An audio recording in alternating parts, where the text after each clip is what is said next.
Hi guys, ಎಲ್ಲರೂ ಕೇಳಿದಾಗೆ contract ಮ್ಯಾರೇಜ್ನ season 2ನ start ಮಾಡ್ತಾ ಇದ್ದೀನಿ. ಹಾಗೆ ಎಲ್ರಿಗೂ ಯುಗಾದಿ ಹಬ್ಬದ ಶುಭಾಶಯಗಳು. ಎಲ್ಲ ಎಳ್ಳು ಬೆಲ್ಲ ತಿಂದು ಒಳ್ಳೇದು ಮಾತಾಡಿ ನಿಮ್ಮ ಲೈಫಲ್ಲಿ ಎಲ್ಲದೂ ಒಳ್ಳೇದಾಗಲಿ ಅಂತ ಕೇಳ್ಕೊತೀನಿ ದೇವ್ರ ಹತ್ರ. ಯಾರೆಲ್ಲ ಸೀಸನ್ 1 ನೋಡಿಲ್ಲ ಹೋಗಿ ನೋಡಿ. ಈ ಡ್ರಾಮಾದ ಹೇಗೆ ಸ್ಟಾರ್ಟ್ ಆಗುತ್ತೆ ಅಂದರೆ, ಸೀಸನ್ 1ನಲ್ಲಿ ಎಲ್ಲರೂ ಒಂದು ವಿಷಯದಲ್ಲಿ ಪೇರ್ ಆಗಿರ್ತಾರೆ. ಇದರಲ್ಲಿ ಆ ಥರ ಏನೂ ಆಗೋಲ್ಲ. ಲವ್ ಸ್ಟೋರಿ ಫ್ರೆಶ್ ಆಗಿ ಸ್ಟಾರ್ಟ್ ಆಗ್ತದೆ. ಏನು ಅಂದರೆ ನಮ್ಮ ಜಿನ್ಗೂ ಶಿಯಾಗೂ ಮ್ಯಾರೇಜ್ ಆಗಿಲ್ಲ. ಸೊ ಇವಾಗ ಸ್ಟೋರಿ ಒಳಗಡೆ ಹೋಗೋಣ. ಸ್ಟಾರ್ಟಿಂಗ್ ಸೀನಲ್ಲೇ ಶಿಯಾ ಮತ್ತು ಚೈನ್ನ ತೋರಿಸ್ತಾರೆ. ಇವರು ಆ್ಯಕ್ಟ್ ಮಾಡಿರೋ ಡ್ರಾಮಾ ಒಂದು ರಿಲೀಸ್ ಆಗಿದೆ. ಅದಕ್ಕಾದ ಪ್ರಮೋಷನ್ಗೆ ಈ ಇವೆಂಟಲ್ಲಿ ಬಂದಿರ್ತಾರೆ. ಇವಾಗಲೂ ಶಿಯಾ ಈ ಡ್ರಾಮಾದಲ್ಲಿ ಸೆಕೆಂಡ್ ರೋಲಲ್ಲೇ ಆ್ಯಕ್ಟ್ ಮಾಡಿರ್ತಾರೆ. ಇವರಿಬ್ಬರು ಮಾತಾಡ್ತಾ ಇರುವಾಗ ಜಿನ್ ಆ ಪ್ಲೇಸಲ್ಲಿ ಕ್ರಾಸ್ ಮಾಡಿ ಹೋಗ್ತಾನೆ. ಶಿಯಾ ಜಿನ್ನ ನೋಡಿದೆ, ಈ ಪರ್ಸನ್ನ ಮೊದಲೇ ಎಲ್ಲೋ ಮೀಟ್ ಮಾಡಿದಾಗೆ ಇದೆ ಅಂತ ಥಿಂಕ್ ಮಾಡ್ತಾ ಇದ್ದಾಳೆ. ಚಾಯನ್ನ ಕರೆದು ಜಿನ್ ಬಗ್ಗೆ ಏನಾದರೂ ಕೇಳಿ ತಿಳ್ಕೊಳೋಣ ಅಂದರೆ ಅವ್ನು ಕೂಗ್ತಾ ಇದ್ದಾನೆ. ನೀನೇನಕ್ಕೆ ಆ CEO ಬಗ್ಗೆ ತಿಳ್ಕೊಳ್ಳೋಕೆ ಆಸೆ ಪಡ್ತಾ ಇದೆಯಾ? ಅವನ ಹತ್ರ ಮಾತಾಡೋಕ್ಕೆಲ್ಲ ಟ್ರೈ ಮಾಡಬೇಡ, ನೀನು ಕೆಲಸ ಮಾತ್ರ ಮಾಡು ಅಂತ ಅಡ್ವೈಸ್ ಮಾಡ್ತಾ ಇರ್ತಾನೆ. ಸ್ವಲ್ಪ ಟೈಮ್ ನಂತರ ಶಿಯಾ ಪಾರ್ಟಿಲಿ ಇರುವಾಗ ಒಂದು ಹುಡುಗಿ ಝೆನ್ ಅನ್ನೋ ಹುಡುಗಿ ಬಂದು ನಕ್ರ ಮಾತಾಡ್ತಾ ಇರ್ತಾಳೆ. ಈ ಝೆನ್ಗೆ ಶಿಯಾ ಕಂಡ್ರೆ ಆಗೋದೇ ಇಲ್ಲ. ಇವಾಗಲೂ ಬೇಕು ಅಂತಲೇ ಇನ್ಸಲ್ಟ್ ಮಾಡೋ ರೀತಿಯೇ ಮಾತಾಡ್ತಾ ಇದ್ದಾಳೆ. ನೀನು ತುಂಬ ದಿನದಿಂದ ಟ್ರೈ ಮಾಡ್ತಾನೇ ಇದೆಯಾ, ನಿನಗೆ ಮೇನ್ ರೋಲಲ್ಲಿ ಸಿಗ್ತಾನೇ ಇಲ್ಲ, ಇನ್ನೂ ಎಷ್ಟು ವರ್ಷ ಸೈಡ್ ರೋಲಲ್ಲೇ ಆ್ಯಕ್ಟ್ ಮಾಡ್ತಾ ಇರ್ತೀಯ, ಸೆಕೆಂಡ್ ಆ್ಯಕ್ಟರ್ ಹಾಗೇ ಇರ್ತೀಯ ಅಂತ ಝೆನ್ ಕೇಳಿದ ಕ್ವಶನ್ಗೆ ಶಿಯಾ ಆನ್ಸರ್ ಮಾಡ್ತಾಳೆ. ಲಾಸ್ಟಲ್ಲಿ ಶಿಯಾ ಹೇಳಿದ ಕೇಳಿ ಝೆನ್ ಶಿಯಾ ಮೇಲೆ ನೀರು ಹಾಕ್ತೀನಿ ಎಂದು ಆ ಜಾಗದಲ್ಲಿ ನಡ್ಕೊಂಡು ಬರೋ ಜಿನ್ ಮೇಲೆ ನೀರು ಬೀಳತ್ತೆ.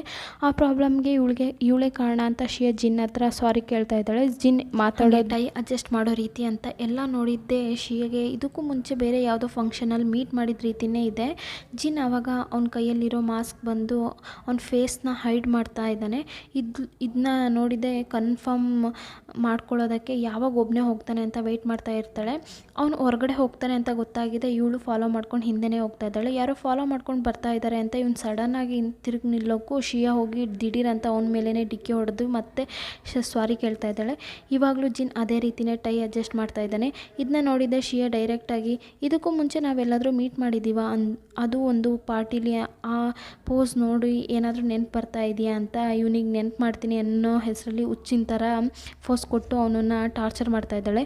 ಜಿನ್ ಇವಳನ್ನ ಸಮಾಧಾನ ಮಾಡಿ ಅರ್ಥ ಆಗೋ ರೀತಿ ಮಾತಾಡ್ತಾ ಇದ್ದಾನೆ. ನೀವು ನನ್ನ ಹತ್ರ ಒಂದು ಮುಖ್ಯವಾದ ವಿಷಯದ ಬಗ್ಗೆ ಮಾತಾಡೋಕೆ ಬಂದಿದ್ದೀರಾ ಗೊತ್ತಾಗ್ತಾ ಇದೆ, ಆದರೆ ನಾನು ಇವಾಗ ಅದೇ ರೀತಿ ಒಂದು ಕೆಲಸಕ್ಕೆ ಹೋಗ್ತಾ ಇದ್ದೀನಿ. ಇದು ಜೆಂಟ್ಸ್ ರೆಸ್ಟ್ ರೂಮ್ ಅಂದು ಶಿಯಾನ ಹೊರಗಡೆ ಕಳಿಸಿ ಅವನು ಒಳಗಡೆ ಹೋಗ್ತಾನೆ. ಹಾಗೆ ಕಟ್ ಮಾಡಿದ್ರೆ ತುಂಬ ಟೈಮ್ ನಂತರ ಅಸಿಸ್ಟೆಂಟ್ಲಿಯಿಂದ ಜಿನ್ಗೆ ಕಾಲ್ ಬಂದಿದೆ. ನಮ್ಮ ಆಫೀಸಲ್ಲಿ ತುಂಬ ವಿಷಯನ ಸೀಕ್ರೆಟಾಗಿ ಮೇಂಟೈನ್ ಮಾಡ್ತಾ ಇದ್ದದನ್ನ ಯಾರೋ ಅಂತ ಗೊತ್ತಿಲ್ಲ, ಎಲ್ರಿಗೂ ಶೇರ್ ಮಾಡ್ತಾನೆ ಇದ್ದಾರೆ, ನಾವು ಬೇಗ ಕಂಡುಹಿಡಿಬೇಕು ಅಂತ ಹೇಳ್ತಾ ಇದ್ದಾನೆ. ಇಲ್ಲಿ ಈವೆಂಟ್ ಎಲ್ಲ ಮುಗಿದ್ಮೇಲೆ ಶಿಯಾ ಕಾರಲ್ಲಿ ಕೂತ್ಕೊಂಡು ಅವ್ಳ ಫ್ರೆಂಡ್ ಹತ್ರ ಲಿನ್ ಹತ್ರ ಹೇಳ್ತಾ ಹೋಗ್ತಾ ಇದ್ದಾಳೆ. ನನಗೆ ಇವಾಗ ಆಗಾಗ ಸಂಬಂಧನೇ ಇಲ್ಲದ ಹಾಗೆ ತುಂಬ ಕನಸುಗಳು ಬರ್ತಾ ಇದೆ. ನನಗೆ ಇದಕ್ಕೂ ಮುಂಚೆ ಬ್ಲಡ್ ಡಿಸೀಸ್ ಇದ್ದಂಗೆ ಅನ್ನಿಸ್ತಾ ಇದೆ. ಇದು ಶಿಯಾ ಹೇಳೋದನ್ನ ಕೇಳಿ ಲಿನ್ ಆಶ್ಚರ್ಯದಿಂದ ನೋಡ್ತಾ ಇರ್ತಾರೆ. ಕಟ್ ಮಾಡಿದ್ರೆ ನೆಕ್ಸ್ಟ್ ಡೇ ಮಾರ್ನಿಂಗ್ ಏನಾಯಿತು ಅಂತ ಗೊತ್ತಿಲ್ಲದೆ ಚೆನ್ನಾಗಿ ನಿದ್ದೆ ಮಾಡ್ತಿರೋ ಶಿಯಾನ ಲಿನ್ ಎಬ್ಬಳಿಸ್ತಾ ಇದ್ದಾಳೆ.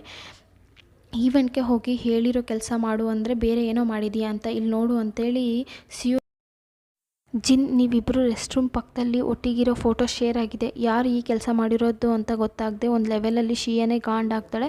ಫಸ್ಟ್ ಇವಳು ಸೀನಿಯರ್ಗೆ ಕಾಲ್ ಮಾಡಿ ನಡೆದಿರೋ ವಿಷಯದ ಬಗ್ಗೆ ಹೇಳ್ತಾಳೆ. ಯಾರೋ ಬೇಕು ಅಂತಲೇ ಅವ್ರ ಇಮೇಜ್ನ ಸ್ಪಾಯ್ಲ್ ಮಾಡಬೇಕು ಅಂತ ಹೀಗೆಲ್ಲ ಮಾಡ್ತಾ ಇದ್ದಾರೆ ಅಂತ. ಇವಾಗ ಚಾಯನ್ನ ನೋಡಿದ್ರೆ ಅವನಿಗೆ ಇಲ್ಲಿ ನಡೀತಿರೋ ಯಾವ ವಿಷಯನೂ ಗೊತ್ತಿಲ್ಲ. ಅದು ಅಲ್ಲದೆ ಅವನು ಶೂಟಿಂಗ್ಗೆ ಅಂತ ಒಂದು ಜಾಗಕ್ಕೆ ಹೋಗಿದ್ದಾನೆ. ಸುತ್ತಮುತ್ತ ಬೆಟ್ಟ ಇರೋ ಥರ ಜಾಗದಲ್ಲಿ ಇಲ್ಲಿ ಇದ್ದಾನೆ. ಇಲ್ಲಿ ನೆಟ್ವರ್ಕ್ ಸರಿಯಾಗಿ ಸಿಗೋದಿಲ್ಲ, ನಾನೇ ನಿನಗೆ ಫ್ರೀ ಟೈಮಲ್ಲಿ ಕಾಲ್ ಮಾಡ್ತೀನಿ ಅಂತ ಹೇಳ್ತಾನೆ.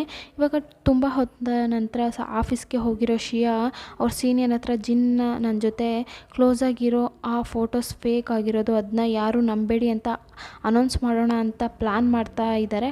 ಆದರೆ ಅದಕ್ಕೂ ಮುಂಚೆನೇ ಇವರಿಬ್ಬರು ನಿಂತು ಜೊತೆಗಿರೋ ಥರ ವೀಡಿಯೋಸು ಶೇರ್ ಆಗ್ತಾ ಇದೆ. ಶಿಯಾನ ಸೀನಿಯರ್ಗೆ ಇವಳೇ ಅಡ್ವೈಸ್ ಮಾಡ್ತಾ ಇದ್ದಾರೆ, ಈ ಥರನೇ ಹೋಗ್ತಾ ಇದ್ದರೆ ನಿನ್ನ ಕರಿಯರ್ ಅಷ್ಟೇ, ನೀನು ಇವಾಗ ಆ್ಯಕ್ಟ್ ಮಾಡ್ತಿರೋ ಡ್ರಾಮಾದಲ್ಲೂ ಮೋಸವಾದ ಕ್ಯಾರೆಕ್ಟರ್ ತಾನೆ, ಒಂದು ರಿಚ್ ಆದ ಪರ್ಸನ್ನ ಮ್ಯಾರೇಜ್ ಮಾಡ್ಕೋಬೇಕು, ಬೇರೆ ಯಾರ ಬಗ್ಗೆನೂ ನಿನಗೆ ಚಿಂತೆ ಇಲ್ಲ. ಆಲ್ರೆಡಿ ಈ ಡ್ರಾಮಾ ನೋಡ್ತಿರೋ ನಿನ್ನ ಆಡಿಯನ್ಸ್ ನಿನ್ನ ವಿಲನ್ ಅಂತಲೇ ನಿರ್ಧಾರ ಮಾಡಿದ್ದಾರೆ. ಇವಾಗ ತುಂಬ ದೊಡ್ಡ ಬಿಸ್ನೆಸ್ ಮ್ಯಾನ್ ಆಗಿರೋ ಜಿನ್ನು ನೀನು ಬೇಕು ಅಂತಲೇ ಕರೆಕ್ಟ್ ಮಾಡೋಕ್ಕೆ ಟ್ರೈ ಮಾಡ್ತಾ ಇದೀಯಾ ಅಂತ ತಿಳ್ಕೊತಾರೆ. ನಿನ್ನ ಮೇಲೆ ಏನೂ ತಪ್ಪಿಲ್ಲ, ಆಗಬೇಕು ಅಂದರೆ ನೀನು ಜಿನ್ನ ಮೀಟ್ ಮಾಡಬೇಕು ಅಂತ ಹೇಳಿರ್ತಾಳೆ. ಸೊ ಆ ಐಡಿಯಾದ ಪ್ರಕಾರ ಇಬ್ಬರು ಜಿನ್ ಆಫೀಸಲ್ಲಿ ಮೀಟ್ ಮಾಡೋಕ್ಕೆ ಬಂದಿರ್ತಾರೆ. ಅದೇ ಥರನೇ ಜಿನ್ಗೂ ಈ ಸಿಚುವೇಶನ್ ನಡೀತಾ ಇದೆ. ಮೀಟಿಂಗ್ ನಡೀತಿರುವಾಗ ಚೀಫ್ ನ್ಯೂಸ್ ಬಗ್ಗೆನೇ ಕೇಳ್ತಾ ಇದ್ದಾರೆ. ಆಫೀಸಲ್ಲಿ ಸೀಕ್ರೆಟಾಗಿ ಮೇಂಟೈನ್ ಮಾಡ್ತಾ ಇದ್ದ ತುಂಬ ಫೈಲ್ಸ್ ಲೀಕ್ ಮಾಡಿದ್ದಾರೆ. ಆ ಪ್ರಾಬ್ಲಮ್ ಸಾಲ್ವ್ ಮಾಡಿದ್ದಕ್ಕೆ ಏನಾದರೂ ಸ್ಟೆಪ್ ಇಟ್ಟಿದ್ದೀರಾ? ಏನೋ ಒಂದು ಪಾರ್ಟಿಗೆ ಹೋಗಿ ಅಲ್ಲಿ ಯಾವುದೋ ಹುಡುಗಿ ಹತ್ರ ಮಾತಾಡಿ ಪ್ರಾಬ್ಲಮ್ ಆಗಿದೆ ಅಂತ ಜಿನ್ನ ಕ್ವಶನ್ ಮೇಲೆ ಕ್ವಶನ್ ಕೇಳ್ತಾ ಇದ್ದಾರೆ. ಇದೇ ಟೈಮ್ಗೆ ಇವರು ಜಿನ್ನ ಮೀಟ್ ಮಾಡೋಕ್ಕೆ ಆಫೀಸ್ಗೆ ಬಂದಿರ್ತಾರೆ. ತುಂಬ ಟೈಮ್ ವೆಯ್ಟ್ ಮಾಡ್ತಾಯಿದ್ದಾರೆ. ಹೆಂಗಾದರೂ ಜಿನ್ನ ಹತ್ರ ಈ ವಿಷಯದ ಬಗ್ಗೆ ಮಾತಾಡಿ ಕ್ಲಾರಿಫಿಕೇಷನ್ ಮಾಡ್ಕೊಂಡು ಹೋಗಬೇಕು ಅಂತ. ಆದರೆ ಮೇಲ್ಗಡೆ ಮೀಟಿಂಗ್ ನಡೀತಾನೆ ಇದೆ, ಮುಗಿಯೋ ಹಾಗೆ ಕಾಣ್ತಾ ಇಲ್ಲ. ತುಂಬ ಹೊತ್ತು ಇವರಿಬ್ಬರು ಸಮಾಧಾನದಲ್ಲಿ ವೆಯ್ಟ್ ಮಾಡಿ ಲಾಸ್ಟಲ್ಲಿ ಅಲ್ಲಿಂದ ಎದ್ದು ಹೊರಗಡೆ ಹೋಗ್ತಾರೆ. ಇವಾಗ ಮನೆಗೆ ಬಂದಿದ್ದೆ ಶಿಯಾ ಇವತ್ತು ಆಫೀಸಲ್ಲಿ ನಡೆದಿರೋ ವಿಷಯನ ಹೇಳ್ತಾಳೆ. ಲಿನ್ ಒಂದು ಐಡಿಯಾ ಕೊಟ್ಟು ಫಾಲೋ ಮಾಡೋಕ್ಕೆ ಹೇಳ್ತಾಳೆ. ಶಿಯಾ, ನಿನಗೆ ಆ್ಯಕ್ಟಿಂಗ್ ಚೆನ್ನಾಗಿ ಬರುತ್ತೆ ಅಲ್ವಾ? ನೆಕ್ಸ್ಟ್ ಟೈಮ್ ಜಿನ್ ಮೀಟ್ ಮಾಡಿ ಮಾತಾಡುವಾಗ ಸ್ವಲ್ಪ ಎಮೋಷನಲ್ ಆಗಿ ಮಾತಾಡು. ನೀನು ಫೀಲ್ ಮಾಡಿ ಮಾತಾಡೋದು ನೋಡಿ ಜಿನ್ ಖಂಡಿತ ಹೆಲ್ಪ್ ಮಾಡ್ತಾರೆ ಅಂತ ಹೇಳ್ತಾ ಇದ್ದಾಳೆ. ಏನು ಅಂದರೆ ಲಿನ್ ಜಿನ್ ಆಫೀಸಲ್ಲೇ ವರ್ಕ್ ಮಾಡ್ತಾ ಇದ್ದಾಳೆ. ಅವರು ಯಾವಾಗ ವರ್ಕೆಲ್ಲ ಮುಗಿಸಿ ರಿಲ್ಯಾಕ್ಸಾಗಿ ಹೊರಗಡೆ ಹೋಗ್ತಾರೆ ಅನ್ನೋದು ನನಗೆ ಗೊತ್ತು. ಇವರಿಬ್ಬರು ಪಕ್ಕ ಪ್ಲ್ಯಾನ್ ಮಾಡಿ ಜಿನ್ನ ಸ್ಪೋರ್ಟ್ಸ್ ಕ್ಲಬ್ಗೆ ಹೋಗ್ತಾರೆ. ಮತ್ತೊಬ್ರಿಗೆ ಗೊತ್ತಾಗಬಾರ್ದು ಅಂತ ಸ್ಕಾರ್ಫು ಗ್ಲಾಸು ಅಂತೆಲ್ಲ ಹಾಕ್ಕೊಂಡು ಇವಾಗ ಜಿನ್ ಜೊತೆ ಪ್ರಾಕ್ಟೀಸ್ ಮಾಡೋದನ್ನ ನೋಡಿದ್ರೆ ಅದು ಅಸ್ಟೆಂಟ್ಲಿ ಅವನು ರೆಸ್ಟ್ ರೂಮ್ಗೆ ಹೋಗಿರೋ ಟೈಮಲ್ಲಿ ನೋಡಿ ಜಿನ್ ಹತ್ರ ಮಾತಾಡೋಕ್ಕೆ ಶಿಯಾ ಕಳಿಸಿದ್ದಾರೆ. ಆದರೆ ಅಸ್ಟೆಂಟ್ಲಿ ಹೊರಗಡೆ ಬರುವಾಗ ಲಿನ್ನ ನೋಡ್ತಾರೆ. ಇದು ಮಿಸ್ಟರ್ ಜಿನ್ ಪ್ರೈವೇಟ್ ಸ್ಪೋರ್ಟ್ಸ್ ಕ್ಲಬ್, ನೀನು ಇದಕ್ಕೆ ಮುಂಚೆ ನಾನು ನಿನ್ನ ನೋಡೇ ಇಲ್ಲ, ನಿಮ್ಮ ID ಕಾರ್ಡು ಚೆಕ್ ಮಾಡ್ಬೋದು ಅಂತ ಕೇಳಿದಾಗ ಬ್ಯಾಗಿಂದ ಒಂದು ಸ್ಪ್ರೇ ತೆಗೆದು ಅವ್ನ ಫೇಸ್ಗೆ ಹೊಡೆದು ಅಲ್ಲಿಂದ ಎಸ್ಕೇಪ್ ಆಗ್ತಾಳೆ. ಇವಳನ್ನ ಓಡಿಸ್ಕೊಂಡು ಅಸ್ಟೆಂಟ್ಲಿ ಮೈನ್ ರೋಡಲ್ಲೇ ಫುಲ್ಲಾಗಿ ಓಡ್ತಾ ಇದ್ದಾನೆ. ಇವಾಗ ಶಿಯಾ ಏನು ಮಾಡ್ತಾಳೆ ಅಂದರೆ ಪ್ರಾಕ್ಟೀಸ್ ಮಾಡೋ ಡ್ರೆಸ್ನ ಹಾಕ್ಕೊಂಡು ಫೇಸ್ ಫುಲ್ಲಾಗಿ ಕವರ್ ಮಾಡ್ಕೊಂಡ್ರಿಂದ ಜಿನ್ಗೆ ಗೊತ್ತಾಗಲ್ಲ ಅಂತ ಅವನ ಜೊತೆನೇ ಸೇರಿ ಪ್ರಾಕ್ಟೀಸ್ ಮಾಡ್ತಾ ಇದ್ದಾಳೆ. ಆದರೆ ಮ್ಯಾಚ್ ಮುಗ್ದಿದೆ. ನೆಕ್ಸ್ಟ್ ಸೆಕೆಂಡ್ ಜಿನ್ ಹೇಳ್ತಾನೆ, ನೀನು ಖಂಡಿತ ಅಸ್ಟೆಂಟ್ಲಿ ಅಲ್ಲ, ನಿನ್ನ ನೇಮ್ ಶಿಯಾ ತಾನೆ. ಇವಳು ತಲೆಗೆ ಹಾಕಿದ ಹೆಲ್ಮೆಟ್ನ ತೆಗೆದು, ನಿಮಗೆ ಗೊತ್ತು ನನ್ನ ನೇಮ್ ಏನು ಅಂತ, ನಾನು ನಿಮ್ಮನ್ನ ಫಾಲೋ ಮಾಡೋದು, ನಿಮ್ಮ ಹತ್ರ ಮಾತಾಡೋಕ್ಕೆ ಟ್ರೈ ಮಾಡುತ್ತಿದ್ದೀನಿ ಅನ್ನೋದು ಗೊತ್ತಿದೆ. ಆದರೆ ಈ ವಿಷಯ ಗೊತ್ತಿಲ್ಲದಾಗೆ ನಿಂತಿದ್ದೀರಾ. ಆಫೀಸಲ್ಲಿ ಸಹ ನಿಮ್ಮನ್ನ ಮೀಟ್ ಮಾಡೋಕ್ಕೆ ಎಷ್ಟೊತ್ತು ವೆಯ್ಟ್ ಮಾಡ್ತಾ ಇದ್ದೆ, ಆದರೆ ನೀವು ಲಾಸ್ಟ್ವರೆಗೂ ಬರಲೇ ಇಲ್ಲ. ಹೀಗೆಲ್ಲ ದಿಮಾಕಲ್ಲಿ ಮಾತಾಡ್ತಿರುವಾಗಲೇ ಲಿನ್ ಹೇಳಿದ ಮತ್ತು ನೆನಪಿಗೆ ಬರುತ್ತೆ, ನೀನು ಜಿನ್ನ ಮೀಟ್ ಮಾಡುವಾಗ ಅವ್ರ ಹತ್ರ ಸ್ವಲ್ಪ ಎಮೋಷ್ನಲಾಗಿ ಮಾತಾಡು ಅಂತ.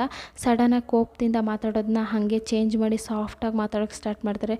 ಮಿಸ್ಟರ್ ಜಿನ್, ಈ ಪ್ರಾಬ್ಲಮ್ಮಿಂದ ನಿಮ್ಮಿಂದ ಮಾತ್ರ ನನಗೆ ಹೆಲ್ಪ್ ಮಾಡೋಕ್ಕಾಗೋದು. ಸೋಷಿಯಲ್ ಮೀಡಿಯಾದಲ್ಲಿ ನಾವಿಬ್ಬರು ಡೇಟ್ ಮಾಡ್ತಾ ಇದ್ದೀವಿ ಅನ್ನೋ ಲೆವೆಲ್ಗೆ ಮಾತಾಡ್ತಾ ಇದ್ದಾರೆ. ಒಂದು ಪ್ರೆಸ್ ಮೀಟಲ್ಲಿ ಹೇಳೋಣ, ನಮ್ಮಿಬ್ಬರು ನಡುವೆ ಏನೂ ವಿಷಯ ಇಲ್ಲ, ಇವನು ಶಿಯಾಗೆ ಕೈ ಕೊಟ್ಟು ಸರಿ, ನೀವು ಏನಕ್ಕೂ ಚಿಂತೆ ಪಡಬೇಡಿ, ಪ್ರೆಸ್ ಮೀಟಲ್ಲಿ ನೀವು ಹೇಳ್ದಾಗೆ ಎಲ್ಲನೂ ಕ್ಲಿಯರ್ ಮಾಡೋಣ, ನಾನು ಆಫೀಸಲ್ಲಿ ಇದಕ್ಕೂ ಕೆಲಸನ ಸ್ಟಾರ್ಟ್ ಮಾಡೋಕ್ಕೆ ಹೇಳ್ತೀನಿ ಎಂದು ಅಲ್ಲಿಂದ ಹೋಗ್ತಾನೆ. ಇಲ್ಲಿ ಲಿನ್ನ ಹಿಡಿಯೋಕ್ಕೆ ಅಸ್ಟೆಂಟ್ಲಿ ರನ್ನಿಂಗಲ್ಲೇ ಇದ್ದಾನೆ. ಜಿನ್ ಕಾಲ್ ಮಾಡಿ ಲೀ ಹತ್ರ ಮಾತಾಡುವಾಗ ಆ ಗ್ಯಾಪ್ನ ಯೂಸ್ ಮಾಡಿ ಲಿನ್ ಎಸ್ಕೇಪ್ ಆಗ್ತಾಳೆ.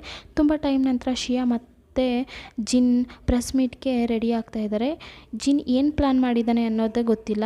ಇಬ್ಬರು ಒಂದೇ ಥರ ಕಾಸ್ಟ್ಯೂಮ್ ಹಾಕಬೇಕು ಅಂತ ರೆಡಿ ಮಾಡಿ ಇಟ್ಟಿದ್ದಾನೆ. ಒಂದು ಪರ್ಸ್ನ ಶಿಯಾಗೆ ಕೊಟ್ಟು ಇಬ್ಬರು ರಿಪೋರ್ಟರ್ಸ್ ಮುಂದೆ ಮಾತಾಡೋಕ್ಕೆ ಸ್ಟಾರ್ಟ್ ಮಾಡ್ತಾಯಿದ್ದಾರೆ. ಸ್ವಲ್ಪ ಗ್ಯಾಪ್ ಬಿಡದೆ ಎಲ್ಲರೂ ಶಿಯಾನ ನೋಡಿ ಕ್ವಶನ್ ಕೇಳ್ತಾನೆ ಇದ್ದಾರೆ. ನೀವು ಜಿನ್ ಹತ್ರ ಕ್ಲೋಸಾಗಿ ಮೂವ್ ಮಾಡಿದ್ದೀರಾ, ಮತ್ತೇನಕ್ಕೆ ಪಾರ್ಟಿಲಿ ಒಬ್ಬರೇ ಮೀಟ್ ಮಾಡಿ ಮಾತಾಡಿದ್ರಿ, ನಿಮಗೊಂದು ರಿಚ್ ಆದ ಲೈಫ್ ಸಿಗಬೇಕು, ಫೇಮಸ್ ಆಗಬೇಕು ಅಂತ ಏನು ಬೇಕಾದರೂ ಮಾಡ್ತೀರಾ?